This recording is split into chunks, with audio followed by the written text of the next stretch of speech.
مخته كالأي قدلي نمكل خال حجر كابشحن شعتم 298 كساب كل تشحن 10 شمونتن بسلومون برهام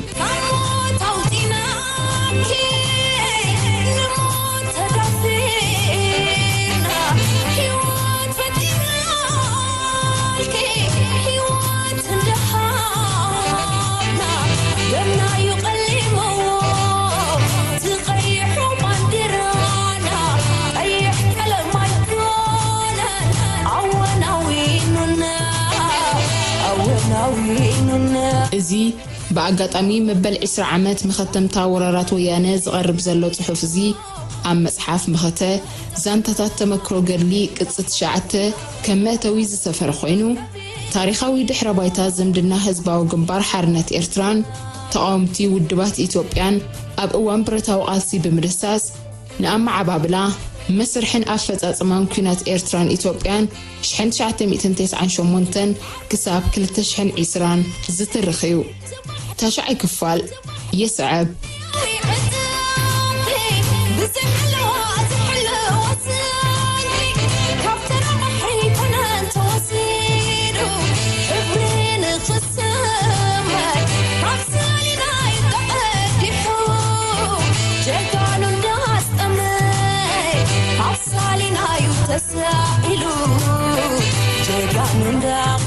أمونغو كالعين سالساين ورارات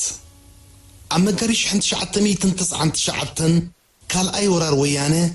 بتي أبقنبار علتينا مرب كنفز قرونا عرد أقرم خالص ترعي زس كحكح مغزفت سراويت ويانن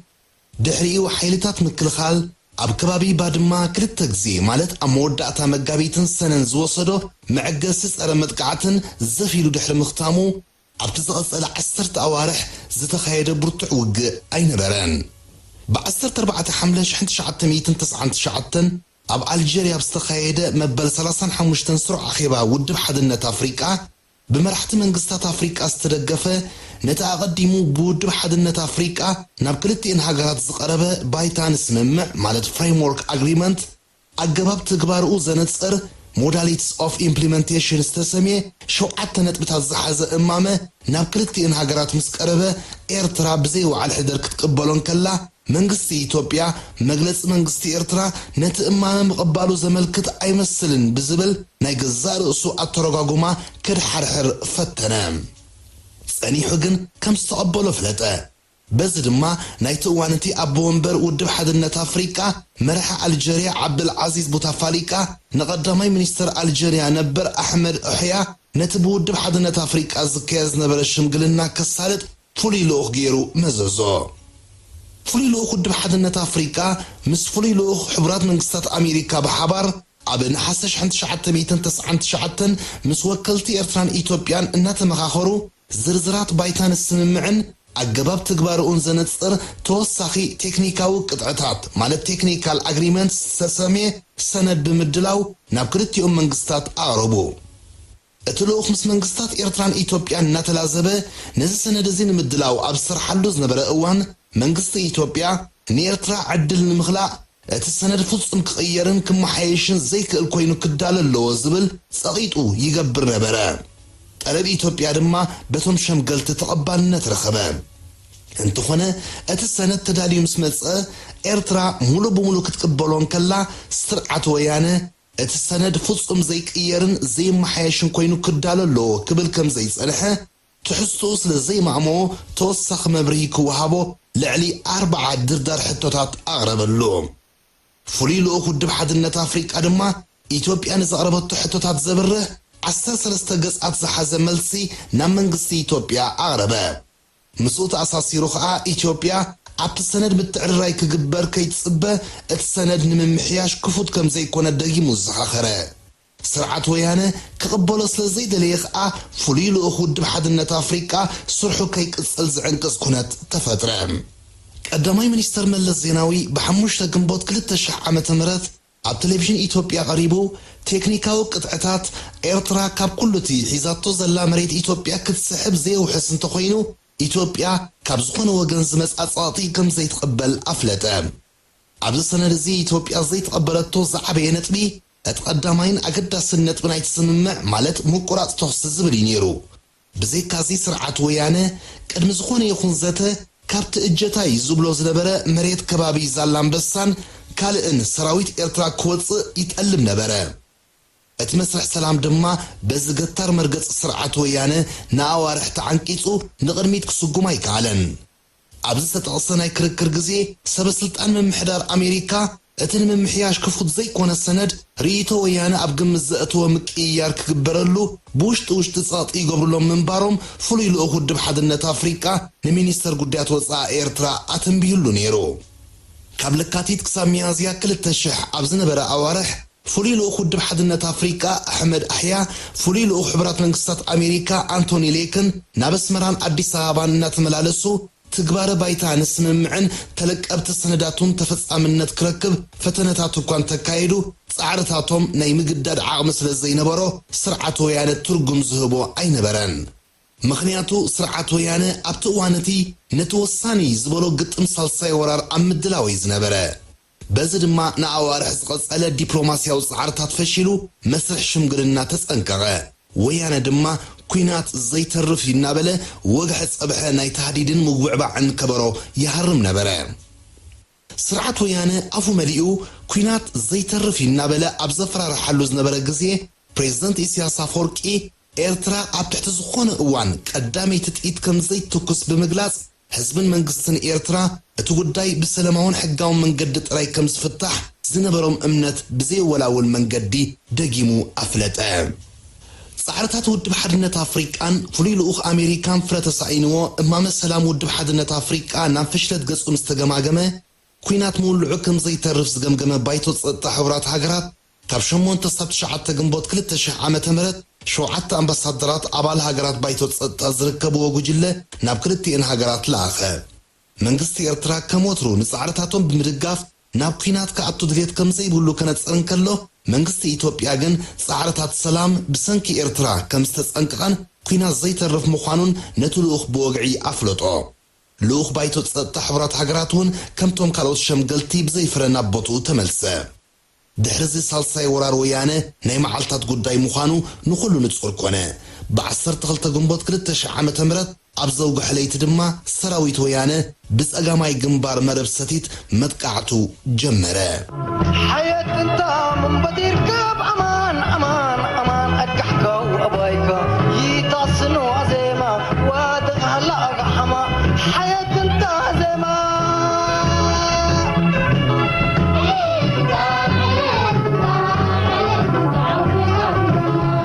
صلصي ورار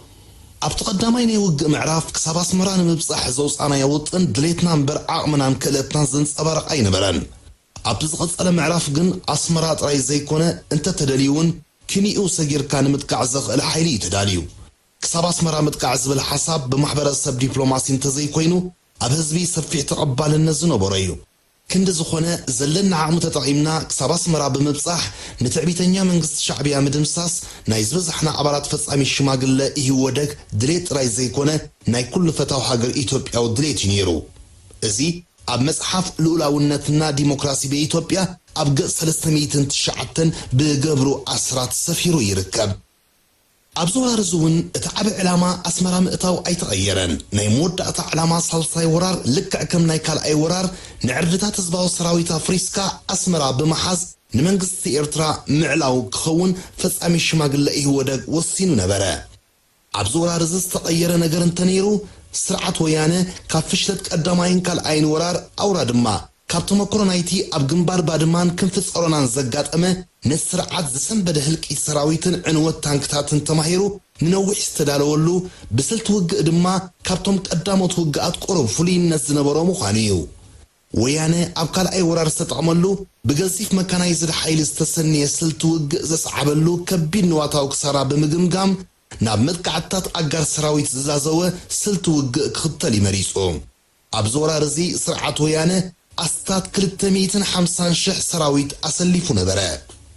حيلتات مكلخال إيرترا قدامي تتقيت أين تكوسن زبل بوليتيكا وسانة منقست إيرترا نتقفنا مكلخال سوقمتي كوسد يخلوين نبران أزبوت تهدراو عين قبولو كانت زيكونا منقستن هزبن إيرترا እትጉዳይ በሰላማውን ሕጋውን መንገዲ ከዓርፍ ዝነበሮን ድሌትን ልዑል ርእሰ ምትእምማንን ሓይልታት ምክልኻል ኤርትራን ዘጉልሐ ተባዕ ውሳነ ነይሩ በዚ ምኽንያት ሓይልታት ምክልኻል ኤርትራ ዝነበሮ ኣማራጺ ሰራዊት ወያነ ተኽሲ ድሕሪ ምኽፋቱ ኣንፈት መጥቃዕታቱ እናረኣየ ተዓጻጺፉ ምምካት ጥራይ ነበረ እዚ ኩነታት እዚ ንሰራዊት ወያነ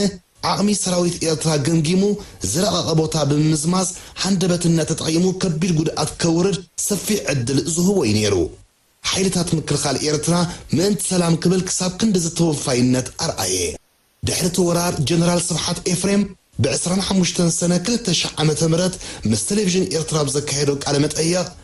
ኣብ ወታደራዊ ግጥማት ከምዚ ዕድል ዝህብ የለን ክብል ሰራዊት ወያነ ረኺብዎ ዝነበረ ብልጫ ቀሊል ከም ዘይነበረ እንተኾነ ብምትዕጻፍ ሓይልታት ምክልኻል ከምቲ ዝድለ ክጥቀመሉ ከም ዘይከኣለ ዝርዝር መረዳእታ ሂቡ ነይሩ ሓይልታት ምክልኻል ኤርትራ ዋላ እኳ ቀዳመይቲ ጥይት ክትኩስ እንተዘይወሰነ ነቲ ብየን ከም ዝጅምር ዘይፍለጥ መጥቃዕታት ሰራዊት ወያነ ተዓጻጺፍካ ንምምካት ዝሓንጸጾ ስልቲ ውግእ ግን ነይርዎ እዩ በዚ ስልቲ ዝመሰረት ነቲ ዝነበረ ግንባራት ከከም ደረጃ ኣስጋእነቱ ኣብ 3 ምድባት ከፋፊልዎ ነበረ በቲ ሓይልታት ምክልኻል ኤርትራ ዘውፅኦ ናይ ምክልኻል ስትራቴጂ እቲ ብቐዳምነት ብሓይሊ ሰብን ኣጽዋርን ኣደልዲልካ ክዕርር ዝነበሮ ከባቢ ግንባር ደቡብ ማለት ዓለቴና መረብ ነበረ እዚ ዝኾነሉ ምኽንያት እዚ ግንባር እዚ ምስቲ ናብ ኣስመራ ዘለዎ ቅርበትን ዕላማ ወያነን ብኡ ክፍጠር ዝኽእል ሃጓፍ ኣብ ሓፂር ግዜ ሓደገኛ ኩነታት ክፈጥርን ተዓጻጺፍካ ቁልጡፍ ግብረ መልሲ ክትበሉ ዘጸግምን ብምዃኑ እዩ በዚ ድማ እቲ ዝበዝሐ ዓቕሚ ሓይልታት ምክልኻል ኤርትራ ኣብዚ ከባቢ ዝዓሪዱ ይጽበ ነበረ እቲ ብኻልኣይ ደረጃ ዝተሰርዐ ግንባር ዓሰብ እዩ ነይሩ ምኽንያቱ ርሑቕን ዝተነጸለን ቦታ ብምዃኑ ኣብ ሓፂር ግዜ ክትረድኦም ስለ ዘጸግም ርእሱ ክኢሉ ክገጥም ዘኽእሉ ሓይሊ ክሕዝ ነይርዎ እቲ ሳልሳይ ዝተሰርዐ ግንባር መረብ ሰቲት እዩ እዚ ግንባር እዚ ምስቲ ብድሕሪኡ ዘሎ ጎላጉል ዝዓብለሎ ሰፊሕ ቦታታት ዋላ እንተተሰብረ ንምትዕጻፍ ዕድል ዝህብ ነይሩ በዚ ድማ ሓይልታት ምክልኻል ኣብዚ ከባቢ ዘስፈሩ ዓቕሚ ሰብን ኣጽዋርን ካብ ክልቲኡ ግንባራት ዝወሓደ ነበረ ብደገፍ ስለያዊ ሓበሬታ ዓበይቲ ሓይልታት ኣብ ኩሉ ግንባራት ዝነበረ ዓቕሚ ሓይልታት ምክልኻል ኤርትራ ብደቂቕ ዘጽንዐ ሰራዊት ወያነ መጥቃዕቱ በቲ ስሑብ ግንባር መረብ ሰቲት ክጅምሮ ወሰነ ልዕሊ 100,000 ሰራዊት ማለት ልዕሊ 3 ዕጽፊ ኣብቲ ግንባር ዝነበረ ዓቕሚ ሓይልታት ምክልኻል ኤርትራ ኣሰሊፉ ድማ ብጸጋማይ ክንፊ ብሸነኽ ትኹል ደበኖ ብየማን ድማ ብጫፍ ማይ ቆቋሕ ከምውን ኣብ ማእከል ናይቲ ግንባር ብሸነኽ ፈውሊና ዝረኸቦ ረቂቕ ቦታ በሲዑ ኣብቲ ግንባር ዝነበረ ሓይልታት ምክልኻል ኤርትራ ኣብ ከበባ እትዩ ክድምስሶን ኣጽዋራቱ ክማርኾን ተሃንደደ ሓይልታት ምክልኻል ኤርትራ ድሮ ሓንፂፅዎ ብዝጸንሐ ናይ ምክልኻል ስትራቴጂ መሰረት ኣብ ውሽጢ እተን ቀዳሞት 2 መዓልታት ሰራዊቱን ኣጽዋሩን ብዘይ ብዙሕ ጉድኣት ካብቲ ግንባር ብምውፃእ ኣብ ከባቢ ሻምብቆ ዓረደ ክሳብ 17 ግንቦት ኣብ ዝነበረ መዓልታት ድማ ካብ ሻምብቆ ክሳብ ከባቢ ባረንቱ ዘሎ ከባቢታት እናተዋግአ ኣብ ልዕልቲ ሓሽከት ህንዱድ ወራሪ ሰራዊት ወያነ ከቢድ ጉድኣት ድሕሪ ምውራዱ ካብቲ ግንባር ሙሉእ ብምሉእ ስሒቡ ንባረንቱ ገዲፉ ኣብ መንገዲ ባረንቱ ኣዑርደት ዓረደ በዚ ድማ ሰራዊት ወያነ ንባረንቱ ክቆጻጸራ ከኣለ ዕላማ ሰራዊት ወያነ ድሕሪ ምፍራስ ናይቲ ግንባር ብሞልቂ ማይ ድማ ዓረዛ ኣቢሉ ንመንደፈራ ምውፃእ ነበረ እንተኾነ ኣብ ግንባር መረብ ሰቲት ዝነበረ ሰራዊት ኤርትራ ስለ ዘይተደምሰሰ ጥራይ ዘይኮነ ከይተሃስየውን ስለ ዝወፀ ንናይ ድሕሪት መጥቃዕቲ ከይቃላዕ ብምስጋእ ደድሕሪ ሰራዊት ኤርትራ ክስዕብ ተገደደ ሰራዊት ወያነ በቲ ዘይሓሰቦ ሰራዊት ኤርትራ ዝወሰዶ ናይ ምዝላቕ ስጉምቲ ሽኩሽኩ ሒዝዎ ናብ ባረንቱን ከባቢኣን ተፈርሺሑ ኣብ ዝወሓጠሉ ዝነበረ ግዜ ከዓ ኣብ ግንባር መረብ ሰቲት ካብ ዝነበረ ሓይልታት ምክልኻል ኤርትራ ዝበዝሕ ክፋሉ ናብቲ ብቐዳማይ ደረጃ ዝተሰርዐ ግንባር ደቡብ ይድረብ ነበረ ጀነራል ስብሓት ኤፍሬም ደድሕሪ ፍሽለት ሳልሳይ ወራር ወያነ ብ25 ሰነ 2000 ዓመተ ምህረት ምስ ቴሌቪዥን ኤርትራ ኣብ ዝገበሮ ቃለ መሕተት ነዚ ናይ ግንባር መረብ ሰቲት ውግእ ብኸምሲ ዝስዕብ ቃላት ገሊጽዎ ነይሩ ወያነ በዚ ግንባር እዚ ገዝፍ ሓይልን ብዙሕ ኣጽዋርን ሃንደበትነትን ሒዙ ይመጽዩ ኣብ ውግእ ልዕሊ ሰብን ኣጽዋርን እቲ ዝዓበየ ብልጫ ሃንደበትነት እዩ ቀዳመይቲ ጥኢት ኣይንትኩስን ዝብል ናትና ፖለቲካዊ ውሳነ ወያነ ነዚ ዓበ ብልጫ እዚ ማለት ሃንደበትነት ክረክብ ኣኽኢልዎ እዩ ግን ኣይተጠቕመሉን ብሰኪዕ ዝሓስካዮ ዓሳ ቢድካ ክትሕዞ ምስ በልካ ኣጻብዕትኻ ቆራሪፁካ እንተኸይዱ ዓሳ ኣይሓዝካን ጥራይ ዘይኮነ ኣጻብዕቲ ኻውን ካልኣይ ግዜ ከም ዘይጥቀመሉ ጌርካሎ ማለት እዩ ሳልሳይ ወራር ኣብዚ ቀዳማይ ገጽ መጥቃዕቲ እዩ ፈሺሉ ሰራዊት ኤርትራ ካብቲ ዝተጻወተሉ ሰኪዕት ወፂ ጥራይ ዘይኮነ ኣብቲ ከባቢ ጸረ መጥቃዕቲ ካይዱ ቀሲሉ ዝጥዕሞ እናገበረ ኣብ መወዳእታ ብግንባር ደቡብ ተሰሊፉ ኩሉ ነገር ክገብር ክኢሉ ዓቕምኻ ሒዝካ እንተዳወፂኻ ጽባሕ ኣለኻ ድሕሪ ጽባሕ ኣለኻ ንመስርሕ ናይቲ ውግእ ድማ በቲ ንስኻ ትደልዮ ክትመርሖ ትኽእል ኢኻ ከምዚ ክገብር ዝኽእል ሰራዊት ግን ውሕድ እዩ ባህሊ ዘለዎ ነዊሕ ተመክሮን ርእሰ ተኣማንነትን ሓድነት ሞራል ዘለዎ ሰራዊት ጥራይ እዩ ከምዚ ክገብር ዝኽእል ኩሉ ብረት ዝዓጠቐ ዩኒፎርም ዝተኸድነ ወታደር ክገብሮ ዝኽእል ኣይኮነን ብርግጽ ድማ ወራሪ ሰራዊት ወያነ ኣብ ግንባር መረብ ሰቲ ዝዓረደ ሓይልታት ምክልኻል ኤርትራ ኣኽቢቡ ክጭፍለቕ ዘካየዶ ፈተነ ብቕልጡፍ ስጉምቲ ናይቶም ምኩራት ኣዘዝ ሰራዊት ኤርትራ ምስ ፈሸለ ኣንፈቱ ይጥፍዩ ዘይሓሰቦ ናብ ባሮንቱን ካልእ ከባቢታትን ባርካን ምምርሑ ዝምታን ዕንወትን ክፍጽም እኳ እንተኽኣሎ ዓቕሙ ተመጢጡ ብቕልጡፍ ናብቲ ቀንዲ ሸቶ ከይግስግስ ዝዕንቅጽ እንተዘይኮይኑ ወታደራዊ ፋይዳ ኣይነበሮን ክንዲ ዝኾነ ወያነ ነዚ ከባቢታት እዚ ክቆጻጸር ዘጥፍኦ ግዜ ንሓይልታት ምክልኻል ኤርትራ ዓብ ብልጫ ሃቦ ወራሪ ሰራዊት ወያነ ብድሕሪ ባሮንቱ ምቁጽጻሩ ዝድረብ ሓይሊ ደሪቡ ካልኣይ ገጽ መጥቃዕቱ ፈነወ ዕላማ ካልኣይ ገጽ መጥቃዕቲ ወያነ ብምዕራብ ብሸነኽ ማይ ድማ ከምኡውን ብደቡብ ብሸነኽ መረብ ንዓዲ ኋላ ተቆጻጺርካ መንደፈራ ምእታው ብሸነኽ ዓይጋ መነኽሰይቶ ናብ ዓዲ ቀይሕ ብሸነኽ ጾሮና ድማ ብማይ ዓይኒ ቢልካ ደቀ ምሓረ ብምእታው ንሰራዊት ኤርትራ ኣብዚ ከባቢታት እናኸርደንካ ብምብትታን ኣስመራ ምእታው ነበረ እንተኾነ ብሸነኽ ማይ ድማ ዝፈተኖ መጥቃዕቲ ነዊሕ ከይከደ ብኸቢድ ተወቂዑ መኸነ ብኽሳድ ዒቃ ናብ ጎቦታት ዓዲ ኋላ ንምውፃእ ዘካየዶ ፈተነ እውን ብተመሳሳሊ ከቢድ ክሳራ ተሰኪሙ ክስጉም ኣይከኣለን ብፍላይ ብ24 ግንቦት ብሸነኽ ዓዲ በጊዑ ኣብ ዝፈተኖ ሓያል መጥቃዕቲ ሰራዊት ወያነ ምስ ኣሰቃቂ ህልቂት እዩ ኣጋጢምዎ ምዝ ተኣሳሲሩ ሰራዊት ወያነ ምብራቕ ካብ ዓዲ ኋላ ብክንፊ ሓዘሞ ጾሮና ዘካየዶ ብርቱዕ ፈተነ እውን ውፅኢት ኣይረኸበሉን ጥራይ ዘይኮነ ከቢድ ክሳራ እዩ ኣጋጢምዎ ኣባይታ እዚ ዝተጠቕሰ ወታደራዊ ግጥማት እናተኻየደ ልኡኻት ውድብ ሓድነት ኣፍሪቃ ኣሜሪካን ካልኦት ቅዱሳትን ነቲ ኩናት ንምዕራፍ ካብ ሙግያይ ኣይዕረፉን ብፍላይ ኣብ ቦምበር ውድብ ሓድነት ኣፍሪቃ ዝነበረ ፕሬዚደንት ኣልጀርያ ዓብዱልዓዚዝ ቡተፈሊቃ ናብ ማእከላይ ምብራቕ ዝመደቦ ዑደት ኣቋሪጹ ካብ 21 ክሳብ 26 ግንቦት 2000 ዓመተ ምህረት ኣብ ዝነበረ መዓልታት ብኣካል ናብ ኣስመራን ኣዲስ ኣበባን ብምብጻሕ ኩናት ደው ንምባል ልዑል ጻዕሪ ኣካየደ ፕሬዚደንት ቡተፈሊቃ ዝኣመሞ ፍታሕ ንኢትዮጵያ ንምርስራስ ኣቐዲማ ኤርትራ ድሕሪኡ ድማ ኢትዮጵያ ሰራዊተን ናብቲ ቅድሚ 6 ግንቦት 1998 ዝነበርዎ ቦታታት ክስሕባ እዚ ምስ ተፈጸመ ወከልቲ ክልቲአን ሃገራት ን29 ግንቦት 2000 ዓመተ ምህረት ኣብ ኣልጀርስ ዘይቀጥታው ዘተ ብምክያድ ብዛዕባ ቅጥዕታት ኣተገባብራ ውጥን ሰላም ውድብ ሓድነት ኣፍሪቃ ክመያየጡ ዝብል ነበረ ኤርትራ ነቲ እማመ ብኡንብኡ ብምቕባል ፕሬዚደንት ቡተፈሊቃ ገና በስመራን ከሎ ሰራዊታ ካብ ከባቢ ዛላንበሳ ሰሓበት ስርዓት ወያነ ግን ሰራዊት ኤርትራ ገና ካብ ባዳን ቡሬን ኣይወፀን ዘሎ ዝብል ካልእ ምስምስ ኣምፀ እዚ ቦታታት እዚ ቅድሚ 6 ግንቦት ኢትዮጵያ ዘይነበረቶ ቦታታት እኳ እንተነበረ መንግስቲ ኤርትራ ካብ ዝውን ምእንቲ ሰላም ክብል ሰራዊቱ ክስሕብ ምዃኑ ኣፍሊጡ ብተግባር እውን ፈጸሞ ይኹን እምበር ስርዓት ወያነ ሽዑ እውን ኩናት ደው ኣቢሉ ናብ ቅድሚ 6 ግንቦት ዝነበሮ ቦታታት ክምለስ ኣይመረፀን በንጻሩ ሰራዊት ኤርትራ ኣብ ዛላንበሳ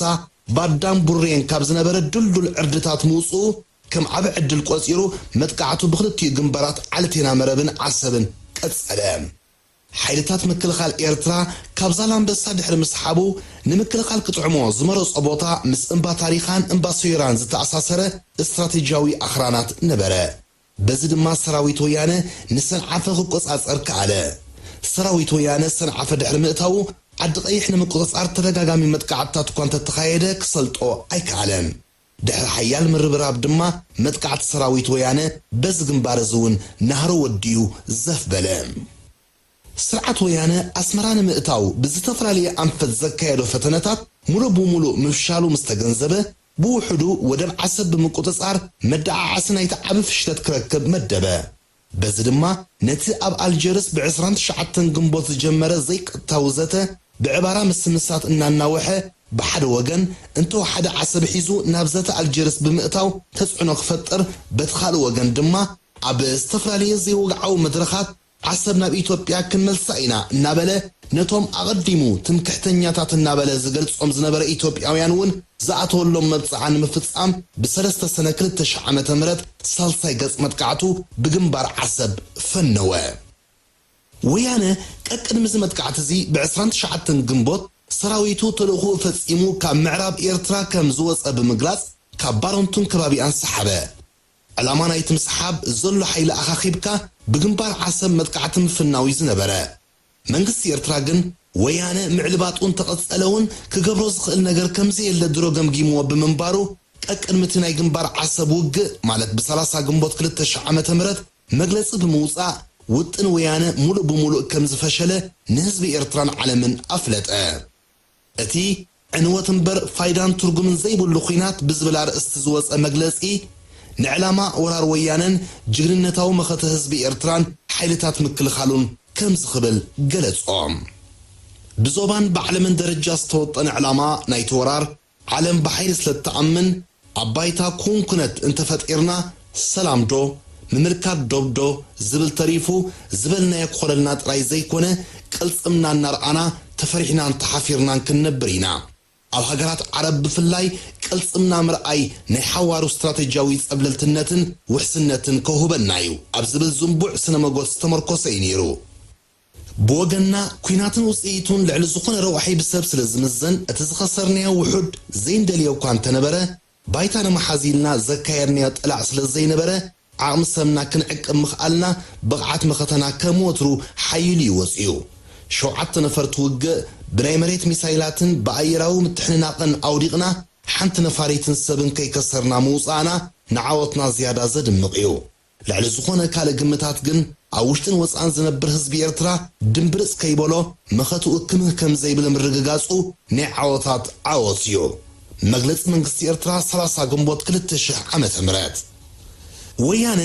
ውጥኑ ሙሉእ ብምሉእ ከም ዝፈሸለ ምስተረጋገፀ እውን እንተኾነ ናይ ኮንዶኾን ፈተነ ኣይጓረፀን ወደብ ዓሰብ ንምቁፅጻር ብምሕሳብ ድማ ንኣስታት 10 መዓልታት ዝቐፀለ ተረጋጋሚ መጥቃዕታት ኣካየደ ሓይልታት ምክልኻል ኤርትራ ካብ ግንባር ቡሬ ድሕሪ ምስሓቡ ነዚ መጥቃዕታት እዚ ኣብ መበል 37 ኪሎ ሜትር ጽርግያ ዓሰብ ቡሬ ኣብ ዝርከብ ስትራቴጂያዊ ቦታ ኮይኑ መኪትዎ ጎን ጎን እዚ ሓያል መኸተ እዚ ሓይልታት ምክልኻል ኤርትራ ንዝምታን ዕንወትን ብሸነኽ ሑመራ ወፊሩ ኣብ ተሰነይን ከባቢኣን ኣትዩ ኣብ ልዕሊ ዝቐንየ ሰራዊት ወያነ መጥቃዕቲ ብምፍጻም ካብ ተሰነይን ከባቢኣን ጽራርጎ ስርዓት ወያነ ገለ ደኾን መዳዓዓስ ዓወት ይኸውን ኢሉ እምበር ኣብ ወርሓት ግንቦት ሰነ ኣብ ከባቢ ዓሰብ ውግእ ከተካይድ ኣእምሮ ዘለዎ መራሕ ውግእ ዝሓስቦ ይኮነን በዚ ድማ ሰራዊት ወያነ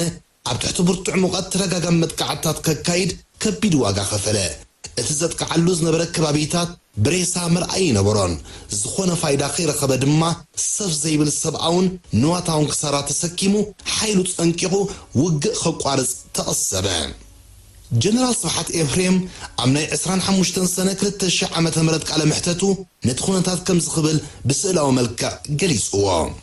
ኣብ ግዜ ምፅዓን ንገመል እታ ናይ መጨረሻ ሳዕሪያ ሕቑ ትሰብሮ ናይ ግንባር ዓሰብ ውግእ ድማ ነቲ ካልእ ግንባራት እናተዳኸመ ዝመፅእ ሰራዊት ወያነ ሕቑ ዝሰበሮ ናይ መጨረሻ ውግእ ነይሩ ወራሪ ሰራዊት ወያነ ኣብ መወዳእታ ብሓያል መኸተ ህዝብን ሰራዊትን ኤርትራ ዘፍበለ ወያነ ድሕሪ ፍሽለት ናይቲ ብዓሰብ ዘካየዶ መጥቃዕቲ ኣብ ዓቕሊ ጽበት ተሸሚሙ እንታይ ክገብር ከም ዝኽእል ስለ ዝሓርበቶ ድማ ንህዝቢ ኢትዮጵያ ግና ምስ ሓይልና ኢና ዘለና እዚ ዓይነቱ ሞራላዊ መልእኽቲ ንምትሕልላፍ ከምኡውን ንዝምታን ዕንወትን ንኻልኣይ ግዜ ብሸነኽ ተሰነይ መጥቃዕቲ ከፊቱ ዳግማይ ናብ ተሰነይ ተመልሰ እንተኾነ እዚ ውግእ እዚ ናይ ዓቕሊ ጽበትን እንፅርፅሮትን እንተዘይኮይኑ ብወታደራዊ ዓይኒ ትርጉም ኣይነበሮን ስርዓት ወያነ ናብዚ ውግእ እዚ ዝኣተወሉ ቀንዲ ዕላማ ንብረት ምዝማትን ምዕናውን ስለ ዝነበረ ድማ ንህዝቢ ተኸባቢ ብምክልባትን ቁጠባዊ ትካላት ዕላማ ብምግባርን ከቢድ ዝምታን ዕንወትን ድሕሪ ምፍጻም ኣብኡ ምጽናሕ ከውርደሉ ዝኽእል ሳዕብየን ብምግምጋም ቀልጢፉ ካብቲ ከባቢ ለቐቐ ወያነ እምበኣር ድሕሪ ዝኹሉ ናይ ዓቕሊ ጽበት ፈተነታት እዩ ኣብ መወዳእታ ተስፋ ብምቑራጽ ኣብ ስምምዕ ኣልጀርስ ከኣቱ ዝተቐሰበ ቅድሚ ዝኾነ ስምምዕ ምፍራሙ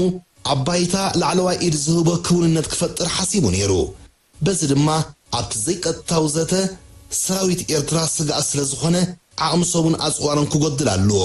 ሰራዊት ኤርትራ ደጊሙ ከየጥቅዕ أهوراو تصدتا وحسنتي وهبني كنتات أب إيرترا زلو إيتوبياويان كمرمر اللو كحسا كخفلن اللو مملكات محنس أصندوب أيك بولوني أتقوداي بقطتا نابدان نتكمرح اللو وزة زبل نشم قلتي شنكولل زبل نتبتاتنا العالة نتزة كاب لكعن العالة دحر ممتات عبتزكايروز نبرا فتنتات وصي سين مسكبسة نتبود بحدنة أفريقيا أصغر بس من معك فرمالو تقدده أتي بعسران شعبتن قنبوز جمرة زيك التوزة دما بعصرت شمونت سنة كرت شعمة مرت نمقراس تسعب أوطاتن مفنتا السراويتن زملكت أفنا وسممع بمفرام تزازمه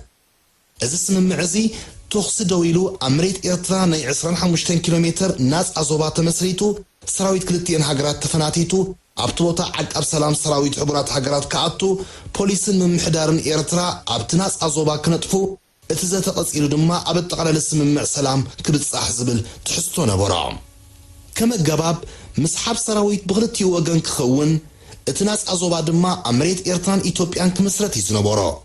انتخونا ويانا مسفشلت نايت عبوطنن نسو زفتقرلو مرتن سراويتو كسحب كونه مسرتا ناس أزوبا أمريت إيتوبيا كقبل سعرتو زقول لحك خون سلازقل كم زي السما معلو ردو نبرا انت من قصة إيرترا اتزعابي يقوم نقر كويناتن عنوتن دويلو اتقود داينا بحقق قرب منبارو كم اون نويانا مسمس المغلاء نتم مسرات ناس أزوبا أمريت إيرترا زبل نتبون مثل سلاميلو تقبلا دحر مفرام نايز أفنا وسم معزون انتخونا سرعة ويانا أبزقص على ركبات اتب مسارت مجزأتها وعلات دوبات كملكاتن كحنس أنزبل نتبي نايت سم معسل زي توحت قلو نشام قلت بزوح انكليل أبلوم عمود دعتاقن أمراز أسل زي نبارو أبايتاون بحيلي كمس أزخ إلا وتأسل زي نبارا بمد 5 سراوي تخعات تصفاس لزغورسة نت إمام قبل قد النتقنا بعصر تخلت تحساس كل التشعمة مردما بريزيدنت إسياس أفورقن قدماي منستر ملز زيناون قبل سكتما ألجيريا ترخيبهم ناب تقلل اسم مع سلام ألجيرس كتامهم أمبرلو حبرات هاجرات ودب حدنة أفريقيا حبرات منقصات أمريكا أوروب أو حبرات منقص ألجيريان دما أو حاستنا يسم مع تباهيلهم كتامهم أمبرو كأن بتحسونا يسم معزي حموشتز أبالاتو زي شراو داناي كوميشن قيمو ندوبات كلتي إن هاجراز ملكات مجزأتها وعلات مالت pertinent colonial treaties شحنت شعت ميتن كلتن شحنت شعت ميتن شمونتن كمون مسكود داي دوبات تزاماد النزل لو أهوراو حقي applicable international law ملكس بمقبار نايمود دعتان قيادن بين كهبلو بتبين مسرت كا دوبات تحانس إيسو أبايتاك ملكت زبل نبرا ويانا أمارات أين برو نمبر مستقينات كأوج زدرخو عبع علامة بمنت إصار كقبلو سيترف كحسبو ونزخ اسم مع عين بران قبرو عصرات أبطا ديمقراسن لأولاونتن أبي إيتوبيا زر استامز حفو إيتوبيا نتسم معك تفرمو المقدادة نايب حق مرير كنينا من بارون استسمعو عمي أقوهن كم زخبل يقلصوا اتسم مع إرترات بالهاجر استفترت أمونغوت أليانن هاس أي منليكن أبشحنت شعت ميتن كلتن شعت ميتن شمونتن بزقبر ومجزأتها وعليو نزب الموغوت مسرز زقبريو أبقمت كأتوز قبقوم كالوت نتبتات قني روميوم كأداماي أليان إرترا قدم مقوطة عروم إرترانا بإيتوبيا بزقبرو بحر نقستاتيات محضر نيرا كالاي حصي من ليكنت أليانن أبزقبرو وسممع أليان لقيقهم أبزقدرو قزي اتبوطا نميني لك كركبو تصمامي عمني روميوم صالصاي أبشان شعات ميتن صلاسان حموشتن أليان إرترا إيتوبيان صوماليان أحبيروم حنت مبرا أفريقا ويتهاجر أبزفت أرولو اتناي مني ليكنت أليانن وعل فريسيو رابعي كلاي وقع على مستودة إيتوبيا إيرترا لولاويت جزءاتها إلى سلستخراخرت حبرات هاجرات أبشان شعات ميتن حمسان كرتن إيرترا مس إيتوبيا بفدريشن كتحبر والسينيو نايزو سانق عند مغنيات دما إيتوبيا أفدق بحرك هلو اللوز برينيرو اتسممع إذن بتاتزي أبقمت كأتو نيرو لعلى كل دما حق تاريخن ناي اوانو بروتيكان زفقلو ناي بحر أفدق قداي أبتسممع كأتو نيرو ناي ودق أمرارحا إزب زي مقبارنا جيغا فسيمنا تراي زي كونه شعبيا زي قبو أمريت وصيخم دوبهم كخلولو زغقل وعلي تفرمو ازي أب لولاونتنا ديمقراسي بإيتوبيا أبقى سلستبيتن عصر شمونتن سفيرو يركب أبز سلستي متنا سفي حورارات ويانا إيتوبيا استسكمتو سبعون واتاون كسارا أزيك بفيديو ወላኳ እቲ ስርዓት ዘጋጠሞ ሰብኣዊ ክሳራ ንህዝቢ ኢትዮጵያ ብወግዕ እንተዘይገለጸሉ ኣብ 3 ወራራት ናይ ዝሞቱ ወተሃደራት ኢትዮጵያ ብዝሒ ብሓያሎ ወገናት ኣስጣት 100,000 ይግመት ክሳብ 120,000 ከም ዝበፅሕ ዝገልጽ ገለገለ ጽሑፋት እውን ኣሎ ቁፅሪ ዝዓነዋን ዝተማረኻን ታንክታት ድማ ካብ 100 ክሳብ 150 ይበፅሕ ልዕሊ 10 ነፈርቲ ውግእን ሄሊኮፕተራትን ድማ ተሓምሺሸን ተስፋየ ገብረኣብ ኣብ መጽሓፍ የደራሲው ማስታወሻ ኣስፊርዎ ከም ዘሎ ኮሎኔል ኣለበል ኣማረ ካብ ምምሕዳር ዓቕሚ ሰብ ሚኒስትሪ ምክልኻል ኢትዮጵያ ረኺበዮ ዝበሎ ሓበሬታውን ምዚ ኣብ ላዕሊ ዝተጠቕሰ ዝቀራረብ እዩ እቲ መኮነን ከምዚ ይብል ኣብ ኩናት ኤርትራ 98,700 ወተሃደራት ክሞቱና እንከለዉ 194,300 ቁስላት ነይሮሙና ምስቲ ስርዓታት ጃንሆይን ደርግን ኣብ ነዊሕ ዓመታት ኩናት ኤርትራ ዘጋጠሞም ክሳራ ክነጻጸር እንከሎ ወያነ ኣብ ኤርትራ ኣብ ውሽጢ ሓደ ዓመት ናይ ዘህለቆ ወተሃደር ብዝሒ ኣዝዩ ዘሕፍር እዩ እዚ ኣብ መጽሓፍ የደራሲው ማስታወሻ ካብ ገጽ 245 ክሳብ ገጽ 255 ትረኽብዎ ኢኹም እዚ ጽሑፍ እዚ ክዳሎን ከሎ ጸሓፊ ዝተወከሶ ሚኒስትር ምክልኻል ኤርትራ ጀነራል ስብሓት ኤፍሬም ንድሕሪት ተመሊሱ ንክሳራታት ወያነ ከስተንትኖን ከሎ ከምዚ ይብል መራሕቲ ወያነ ውግእ እንታይ ማለት እዩ ብልክዕ ይፈልጡ ይነበሩን ሞርታር መድፍዕ ረሻሽ ታንክ ፈንጂታት ተደማሚሩ እንታይ ክገብር ከም ዝኽእል ንፈለማ ግዜ ኣብዚ ናይ ኤርትራ ውግእ እምሪዮሞ ኣብ እዋን ቃልሲ እቶም ቀንዲ ክፍላተ ሰራዊት ደርግን ኣሎ ዝበሃል ኣጽዋሩን ኣብ ኤርትራ እዩ ነይሩ ወያነ ንትግራይን መላእ ኢትዮጵያን ሓራብ ዘውፅኣሉ እዋን ድማ እቲ ሰራዊት ምስ ኣጽዋራቱ ኣብ ኤርትራ ተኸርዲኑ ብምንባሩ መራሕቲ ወያነ እቲ ሽዑ ዘካየድዎ ውግእ ይመስሎም ነይሩ ይኸውን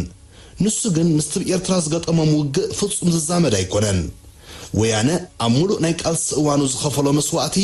ምስቲ ካብ 1998 ክሳብ 2000 ኤርትራ ንምውራር ዝኸፈሎ ዋጋ ብቁፅሪ ጥራይ እንተወዳዲርካዮ ዝመጣጠን ኣይኮነን ብዓይነት እሞ ከዓ ፈጺሙ ይረኸብኒ እዩ እቲ ንወያነ ናብ ስልጣን ዘምፀአ ተጋዳላይ ትግራይ እቲ ኣሎ ዝበሃል ገዲም ካድር መራሒ ጋንታ መራሒ ሓይሊ መራሒ በጦሎኒ ኣብዚ ዳሕረዋይ ውግእ እዚ ይጠፍ እዩ መራሕቲ ወያነ ኣኪዶም ክዛረብሉ ኣይደለዩን እምበር እዚ መሪር ሓቂ እዚ ኣጸቢቖም ይፈልጥዎ እዮም ሓይልታት ምክልኻል ኤርትራ እውን ነዚ ጠገለ ዘይብሉ ናይ ኩናት ዕንደራዚ ንምምካት ዝኸፈሎ መስዋዕቲ ቀሊል ኣይነበረን ህዝቢ ኤርትራ ነዚ ዓብዪ ፖለቲካውን ንዋታውን ደገፍ ዓበይቲ ሓይልታት ዓለምና ዝነበሮ ብዝተረቓቐ ቴክኖሎጂ ስልያውን ወተሃደራውን ሓበሬታን ምኽርን ሰኒቑ ዝወፍር ዝነበረ ገዚፍ ወራሪ ሓይሊ ዝመኪቱ ብዓወት ክወፅእ ልዕሊ 19,000 ብሉፃትን ጀጋኑን ዜጋታቱ ዋርሳይን ይከኣሎን መስዋዕቲ ከፊሉ እዩ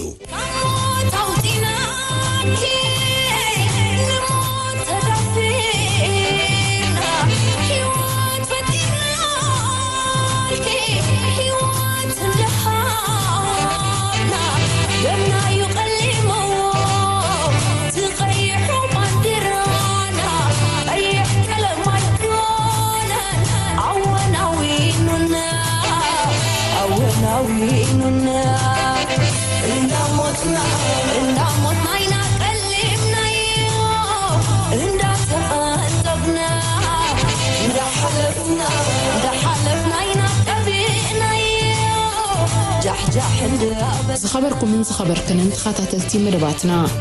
መኸተ ካልኣይ ገድሊ ንምክልኻል ሃገር ካብ 1998 ክሳብ 2018 ብዝብል ዝተዳለወ ታሽዓይ ክፋል ትሕዝቶና ኣብዚ ይዛዘም 10 ክፋል ሶኒ ንግሆ ተኸታተሉ